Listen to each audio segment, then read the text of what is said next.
Hello, my beautiful family. How are you all doing? Thank you for the maximum love and the support. So, my beautiful people, today I want to share with you what that's normally say shall never and see. This is beautiful. This is lovely. This is what hearing. The leader of Ambsonia or the president of Ambsonia, Dr. Cho Ayaba, he sent message from Norway. This state of the nation, you don't need to miss it. Do well to watch this video to the end. Listen to him. He dey play and he dey show.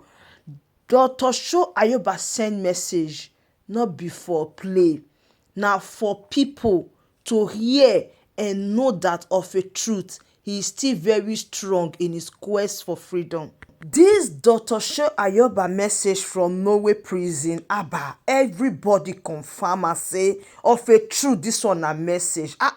My people, message dey inside message. Now listen and I'll be right back.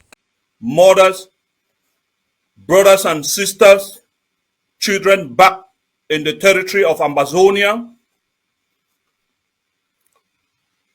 and welcome to this special address to the people of Ambsonia. My name is Comrade Fuabe.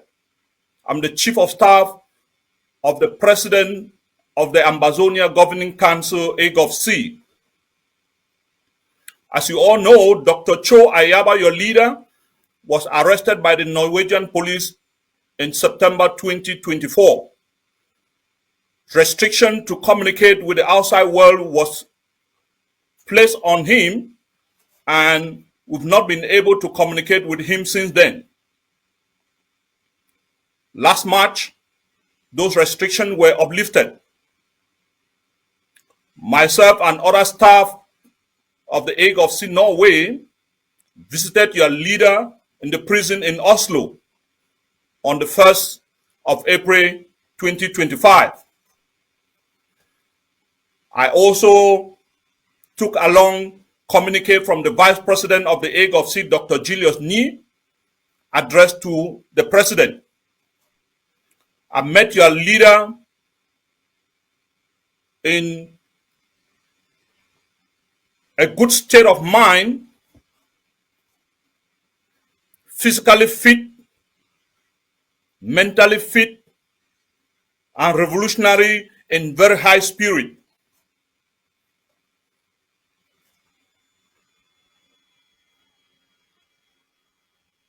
The President was briefed by myself on the strong state of the liberation and resistance. And we had a 2 hours constructive discussion without interruption. And after our discussion, the President penned down certain communiques that have been pushed out there for your consumption. Some were addressed to other patriots of the revolution, and some were private. You certainly have seen some of them. And I've come here today to encourage you, ladies and gentlemen, that a lot has been going on within Norway and the rest of the world diplomatically. And so you should be ready, as the leader now believes that we are more closer to Boya than ever before. After my discussion with the President, he promised today he was going to address you people. And so I want each and every one of you to listen attentively, because at the end of the communique, at the end of the address, we expect you fellow Ambazonians on ground zero to know exactly what to do in the days that are coming ahead. Thank you very much. And here comes your President, Dr. Cho Ayaba, in the prison of Oslo. Thank you very much.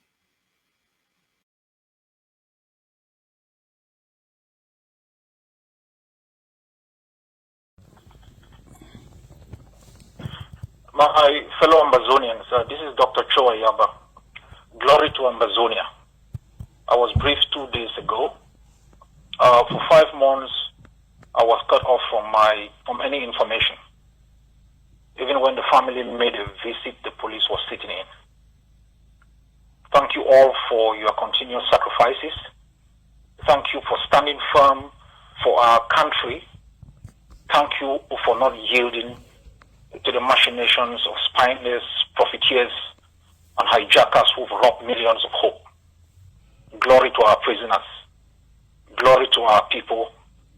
Glory to our forces. I am confident to the heavens. I have faith in the outcome of freedom and independence. Ambazonians, you should never, ever compromise or settle for anything short of full independence from the barbarians. We must never, ever reward the actions of unqualified bullies and murderous captains who docked on our shores 64 years ago. We must never lower our standards as we have done in vain for 64 years to meet those recruited occupation profiteers who for decades after decades earn a living on our pain, dispossession, alienation and humiliation. Let us never forget the warnings of our late Prime Minister Endele. More importantly, we must never forget the sacrifices of our people. They never died in vain, never went to jail in vain, and never fought in vain. At our lowest moments, when everyone thought we would be dissolved in 2 weeks, none but us spoke for us. It's 8 years now. When they burned 10 villages, 100 villages, 1,000 villages, they thought we will give up. They push our population to rise against our forces. They call our forces criminals. It's 8 years, and we are still standing. It takes hard work, my people, an enormous sacrifice, perseverance, to succeed even in the smallest human endeavors. Sometimes one generation only conceives of an idea that takes 3 other generations to actualize. The mindset to improve on our lot and live a better society than we met must drive everything we do. You may walk in a pharmacy and pick up a packet of paracetamol to stop pain or reduce fever. It may have taken you just 1 hour and a few hundred amber. It surely took millions of amber, sleepless nights of research, trial and error, failures, and a never giving up attitude for researchers to have been able to put together the elements to make a paracetamol. You may take for granted when you open your eyes in the morning and you are able to see. Millions live in places where sight alone is a luxury. You step into an airplane at the Manfi International Airport, and in 6 hours you are in Brussels. Thousands died to enable a 12,000-ton piece of metal stitched together to taxi down a runway, lift up at high speed, gain altitude, and maintain a cruising speed of sometimes 700 kilometers an hour. Your weight of 50 kilograms cannot keep you airborne for 2 seconds. It is not about gravity, but how to beat it. When a 16-year-old sits in a garage, creates an app, and in a few years is richer than 20 African countries put together, we must ask ourselves, what is holding us back? Are we stupid, or are we in an environment where hijackers have made daring, sacrificing, and innovation not possible? Women in the UK fought and got the right to vote a century back. Your vote today does not still count 100 years after. And you seem to think it's normal. My people, I don't speak these words to undermine your sacrifices. These are questions I ask myself. These are the questions and thoughts that stiffen my spine, make me a no-blinking animal. You can simply count on hope in the middle of the ocean if you can swim. You can leap from the top of the mountain, and on your way down you hope you can fly. Our country has been hijacked, our continent is unfit, and our race is marked. It will take a different mindset for us to gain 1 inch and keep it.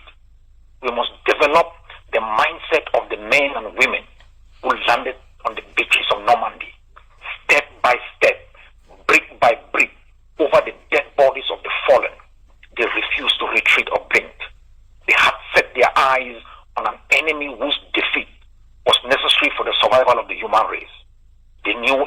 require their lives, and they did it anyway.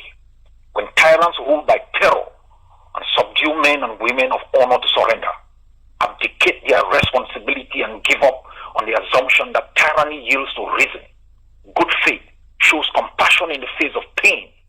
When diplomats with the abundance of experience and history on their trail appease tyranny and succumb to blackmail as though Chamberlain's lesson is extinct.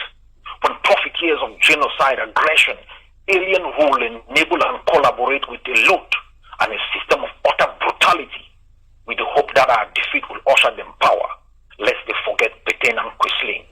I remind all that history is a valuable lesson that has stood the test of time. Ambazonians rose, and no force exists that will bring it down. They can hold 100 conferences and diplomatic deputations. They can utter thousands of lame words to appease the vulnerables of the moment. For the first time in our history, something stands between Cameroon and the defeat of Ambazzonia. It is what Foncha and Ndele lacked. It is what John Fundi lacked. It is what we lacked in 1995. It is the Ambazonian forces.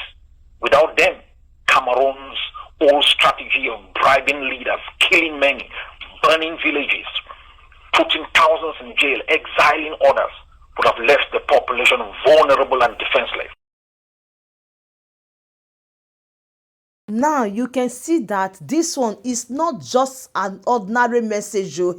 This one is message inside message. I love what the Ambazonia people they did. They understand that Dr. Cho Ayaba is not only the leader for only the Ambazonia 9. They said Dr. Cho Ayaba is leader for everyone who needs freedom, and everyone who needs freedom listen to him. And also he has opened the eyes of a lot of people. That is why they made the message of Dr. Cho Ayaba from the prison public. They never hide it, no. They never come out and say blah blah blah, no. As they play am like this, they show. And what happened? Everybody believed that of a truth, this is Dr. Cho Ayaba. Kudos to the Ambazonia people. So my beautiful family, that brings us to the end of this update. Like this video, share and subscribe. I still remain your one and only Progress the analysis. I will keep updating you on all the latest happening. Remember, I bring all information to you. I bring everything to your doorstep. Thank you and bye for now.